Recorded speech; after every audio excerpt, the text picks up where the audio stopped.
সাপুরিয়া ভাই তাড়াতাড়ি চলেন। শোনেন, আপনি নিয়ে যেতেছে আমার বাড়িতে, এর আগেও মেলা কত সাপুরিয়া নিয়ে গেছি, কেউ ওই সাপ ধরে পারে নাই। ওই সাপ খালি আমার মুরগির ডিম একবারে খায়া সাদা বাজে ঢালে দেয়, আমরা একটু খাবার পারি না। কিন্তু আপনি তো নিয়ে যেতেছি মশাই, বুঝছেন? আপনি তো দিয়া সাইজ ভাই দিয়া তো মনে হইতেছে না যে আপনি সাপ ধরে পারবেন। হেই মিয়া, এরকম কথা বলেন? আমি কি জন্মের পর সাপুরে আছি নাকি? আমার 14 গোষ্ঠীর সাপুরিয়া। আমি জন্মগত বাপ দাদা দাদা দাদি মানে 14 গোষ্ঠীর সাপুরিয়া ছিল। এই জন্মসূত্রে আমি সাপুরিয়া আছি। আমি চিঙ্কু সাপুরিয়া। এমনকি সাপ তো ধরা দূরে থাক, সাপ ধরে নিজের হাতে সাপের দাঁত আমি ছিনেই নেই।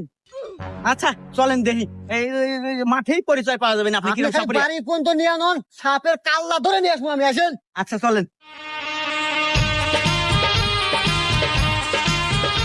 এই আমি গন্ধ পাইতেছি, সাপ তোর বাড়ির এই কানিতে বাসা বাঁধছে। হেই, সাপুরিয়া, এটা আমার বাড়ি বকে, এটা তো মকবল চাচার বাড়ি। আমার বাড়িতে এখন 1 কিলোমিটার থাকে।